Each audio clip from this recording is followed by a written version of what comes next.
Assalamualaikum warahmatullahi wabarakatuh. Saya perwakilan dari Prodi Ekonomi Syariah semester 5 ingin menjelaskan sedikit tentang validitas dan reliabilitas instrumen penelitian. Salah satu tahap melakukan suatu penelitian yaitu tahap pengambilan data. Data yang diharapkan tentunya adalah data yang baik. Data yang baik yaitu data yang sesuai dengan kenyataan yang sebenarnya dan data tersebut bersifat ajeg, tetap atau dapat dipercaya. Data yang sesuai dengan keadaan yang sebenarnya inilah yang disebut dengan data yang valid. Sedangkan data yang dapat dipercaya disebut dengan data yang reliable, supaya data yang diperoleh valid dan reliable. Maka, instrumen yang digunakan dalam pengumpulan data baik tes maupun non-tes harus mempunyai bukti validitas dan reliabilitas. Validitas instrumen. Suatu instrumen dikatakan valid bila instrumen tersebut dapat dengan tepat mengukur apa yang hendak diukur, sehingga dapat dikatakan bahwa validitas berhubungan dengan ketetapan dengan alat ukur. Dengan instrumen yang valid akan menghasilkan data yang valid pula. Istilah valid sukar untuk dicari penggantinya. Sebagian peneliti ada yang menyebutkannya dengan sahih, tepat, dan juga cermat. Secara garis besar, validitas instrumen dibedakan menjadi dua, yaitu satu, ada validitas internal, dan yang kedua, ada validitas eksternal. Di mana di sini saya akan menjelaskan keduanya itu.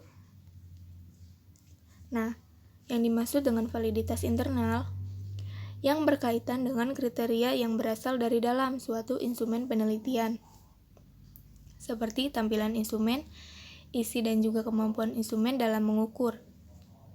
Validitas internal disebut juga dengan validitas rasional, yang berarti validitas untuk sebuah instrumen penelitian menunjuk pada kondisi yang memenuhi syarat valid berdasarkan pada hasil penalaran atau rasionalitas. Instrumen dikatakan mempunyai validitas internal bila instrumen tersebut kriteria yang ada dalam instrumen secara rasional telah mencerminkan apa yang diukur. Validitas internal ini juga dibagi menjadi dua, yaitu validitas isi konteks atau validity dan validitas konstruk atau konstruk validity. Nah, ini dibagi menjadi dua jenis juga ya, validitas yang internal. Nah, validitas isi atau konteks validita atau konteks validity. Validitas ini harus dimiliki oleh instrumen yang mengukur hasil belajar, biasanya berbentuk tes. Sebuah tes dikatakan memiliki validitas isi. Memiliki validitas isi bila bisa mengukur kompetensi yang dikembangkan beserta indikator dan materi pembelajarannya. Dan untuk menguji validitasnya dapat dilakukan dengan cara membandingkan instrumen penelitian yang dibuat dengan materi pembelajaran atau pelajaran yang telah dipelajari. Dalam mengembangkan instrumen tes, dapat memakai spesifikasi domain isi tes yang menjelaskan isi secara rinci dengan spesifikasi cakupan isi dan tipe butir soal, di mana tipe butir soal ini contohnya validitas ini berkaitan dengan pertanyaan. Dan apa itu pertanyaannya? Pertanyaan dari ininya sejauh mana sih butir tes mencakup keseluruhan indikator kompetensi yang dikembangkan dan materi atau bahan yang ingin diukur. Jadi sejauh mana materi yang dikembangkannya dan materi apa aja bahan yang ingin diukur. Seperti itu. Nah, validitas konstruk atau konstruk validity mengacu pada sejauh mana suatu instrumen penelitian mengukur konsep dari suatu teori, yaitu yang menjadi dasar penyusunan instrumen. Definisi atau konsep yang diukur berasal dari teori yang dipakai dalam penelitian itu sendiri. sehingga harus ada pembahasan mengenai menjadi dasar penentuan konstruk suatu instrumen, dan berdasarkan teori tentang variabel tersebut baru kemudian dirumuskan konseptual dan definisi operasionalnya. Yang selanjutnya ditentukan indikator yang akan diukur. Suatu instrumen dikatakan mempunyai validitas konstruk bila terdapat keterkaitan antara butir instrumen dengan indikator. Definisi operasional dan konsep teori tentang variabel penelitian yang diukur. Untuk menguji validitas konstruk bisa menggunakan pendapatan para ahli tersebut, dan para ahli itu akan memberikan keputusan. Keputusannya itu apakah instrumen tersebut bisa dipakai tanpa perbaikan atau ada perbaikan, dan bisa juga kemungkinan dirombak total. Itu menurut para ahli.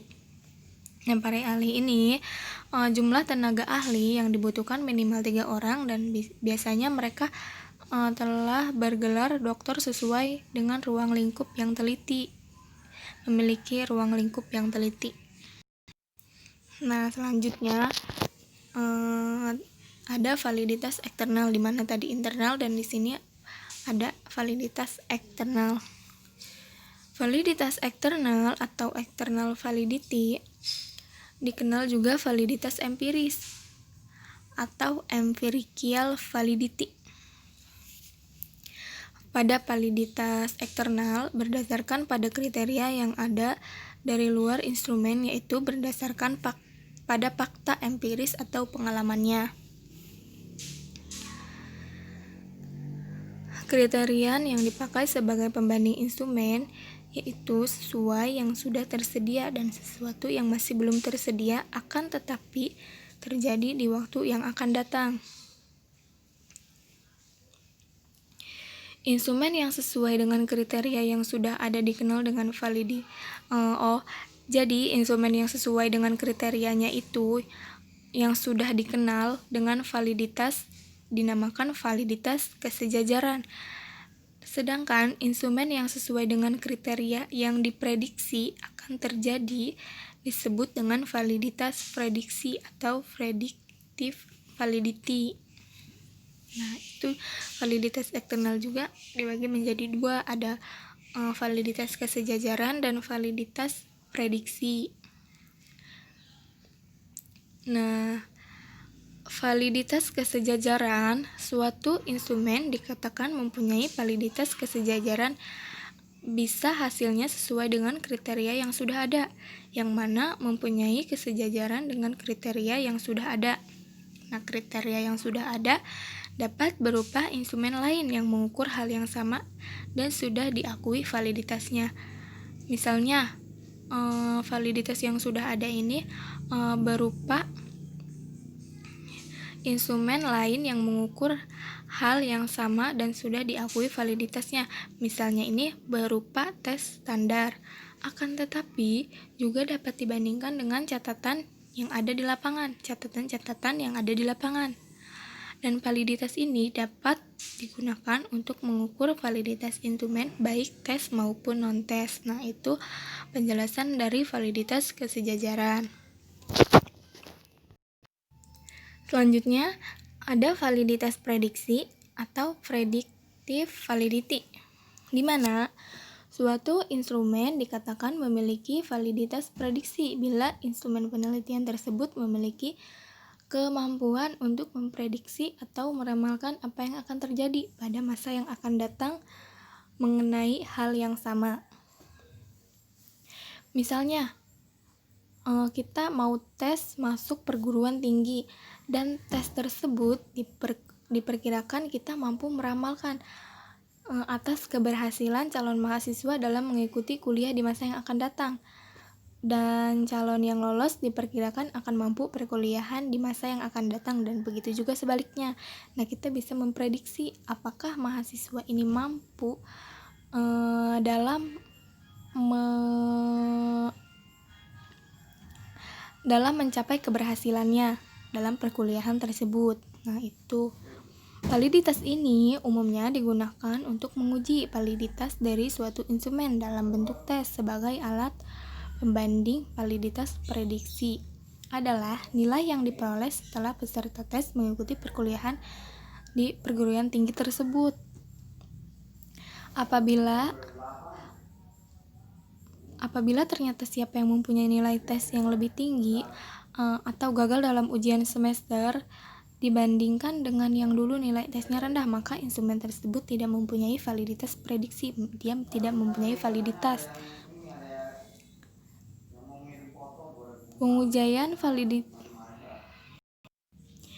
Dalam pengujian validitas prediksi membutuhkan waktu yang lama dan juga biaya yang besar karena prosedurnya yang cukup panjang dan berulang agar mendapat tes dengan kemampuan predikator yang baik. Nah, selanjutnya di sini ada cara menghitung validitas. Contohnya ya, untuk menguji validitas setiap butir soal, maka skor-skor yang ada pada butir yang dimaksud dikorelasikan dengan skor totalnya. Skor tiap butir soal dinyatakan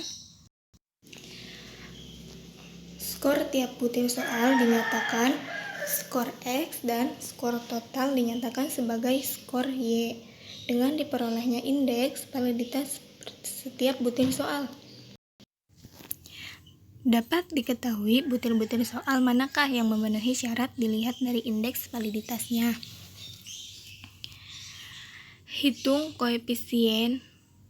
Sebelumnya saya akan melihatkan rumusnya dulu. Di sini ada contoh rumus validitas, cara menentukan data validitas, di mana di sini sudah terlihat ya rumusnya. Nah, di sini ada keterangannya. Rxy menunjukkan koefisien korelasi antara variabel X dan variabel Y.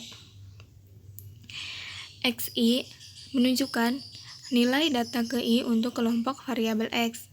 Yi nilai data ke Y untuk kelompok variabel Y, di mana N ini banyak data, menunjukkan banyak data yang di mana banyak datanya data yang seberapa kita buat dari data validitas tersebut.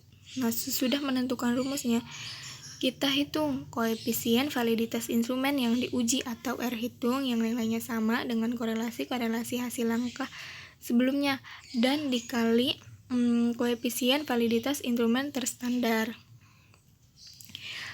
Sesudah itu, bandingkan nilai koefisien validitas dengan nilai koefisien korelasi Pearson atau tabel Pearson atau R-tabel pada taraf signifikasinya. Nah, signifikasinya atau biasanya dipilih 0,05 dan N itu banyaknya data yang sesuai dari keseluruhan data validitas yang kita buat.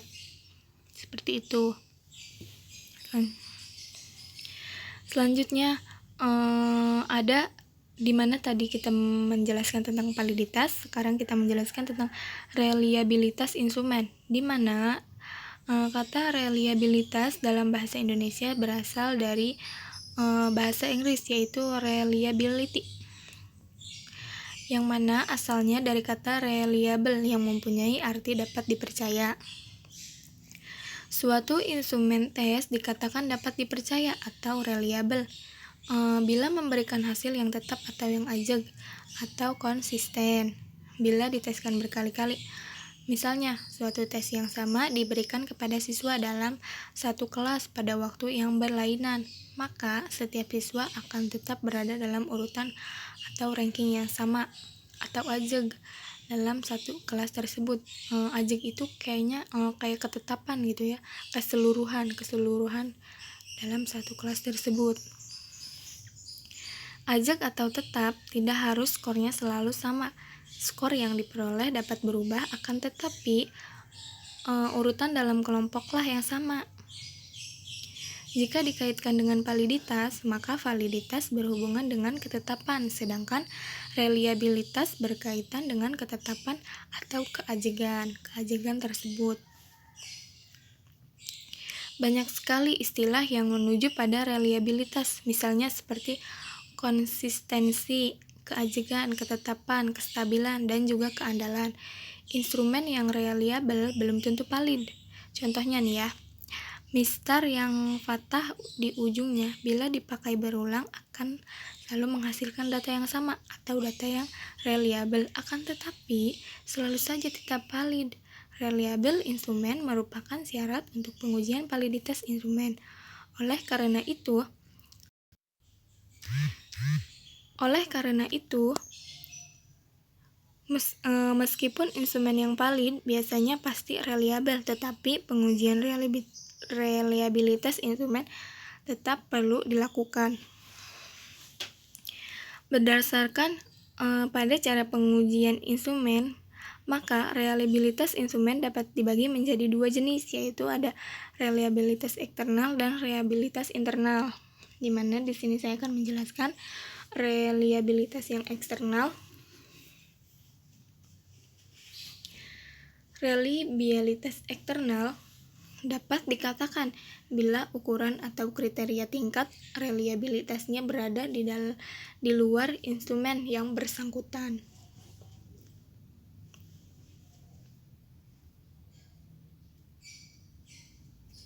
Terdapat dua cara untuk menguji reliabilitas suatu instrumen, yaitu dengan metode bentuk paralel dan metode tes berulang. Nah, di sini berarti reliabilitas ini dibagi lagi menjadi reliabilitas eksternal lagi dibagi menjadi dua, ada bentuk paralel dan metode tes berulang.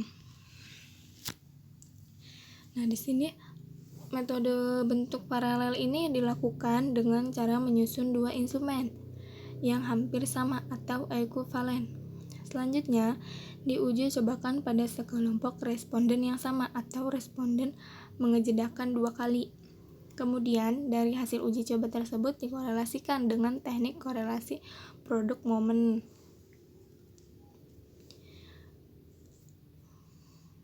Instrumen paralel atau ekuivalen adalah dua buah instrumen yang mempunyai kesamaan tujuan, tingkat, kesulitan, dan susunan. Tetapi butir-butir pertanyaan atau pertanyaannya itu yang berbeda. Metode bentuk paralel ini mempunyai kelemahan juga. Kelemahan metodenya membutuhkan waktu dan biaya yang lebih karena harus menyusun dua instrumen dan harus tersedia waktu yang lama untuk mencobakan dua kali tes. Nah, berarti kelemahan dari ini bentuk paralel ini dia membutuhkan biaya yang lebih untuk menyusun dua instrumen dan harus tersedia waktu yang lama. Nah, seperti itu. Sedangkan metode tes berulang ini dilakukan dengan tujuan untuk menghindari pembuatan soal dua kali. Pada metode ini, peneliti hanya menyiapkan satu perangkat instrumen yang selanjutnya diteskan dan dicatat. Kemudian, di waktu yang berbeda, perangkat tersebut diteskan kembali terhadap semua responden yang sama hasilnya dan tetap dicatat. Nah, kedua hasil tersebut kemudian diuji menggunakan korelasi yang sama dengan metode paralel yang tadi sudah kita jelaskan. Metode tes berulang ini sebenarnya memiliki kelemahan yang berkaitan dengan kemungkinan responden yang masih ingat butir-butir soal pada tes yang pertama, sehingga dapat berpengaruh pada hasil tes yang kedua. Nah, jadi dia ini mempunyai kelemahan. Kelemahannya itu dia tidak di tes dalam bersamaan, tetapi karena dia itu berpengaruh, takut hasil yang kedua itu mengikuti hasil tes yang pertama. Nah, waktu jeda antar tes menjadi masalah yang tersendiri karena bila waktu terlalu dekat, ditakutkan masih banyak responden yang ingat soalnya.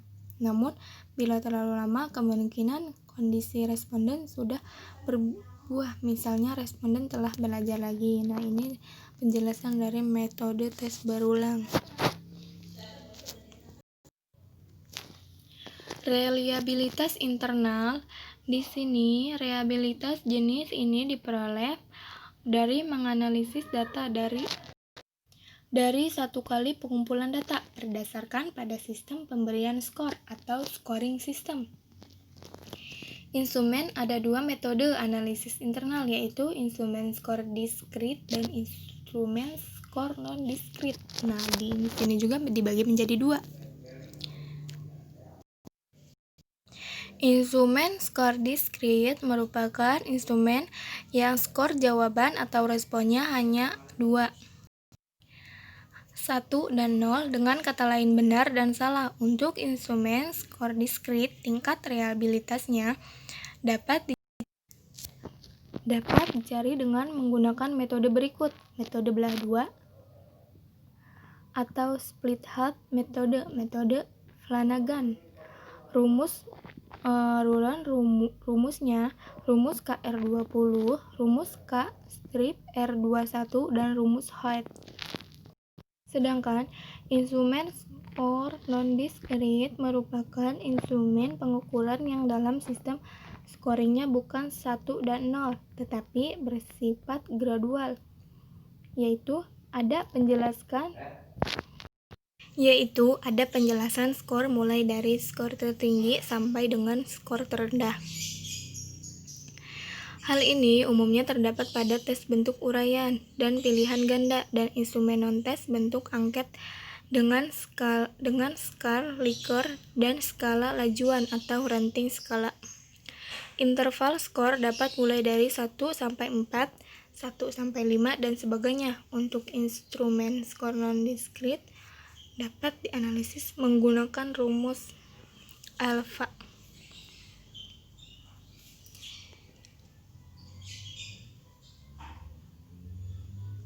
Nah, di sini ada contoh cara-cara mencari besarnya reliabilitas.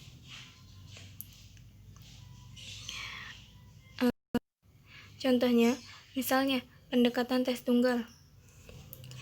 Analisis data untuk pendekatan tes tunggal bisa dibagi menjadi dua macam teknik, yaitu teknik belah dua atau split half teknik dan teknik non belah dua.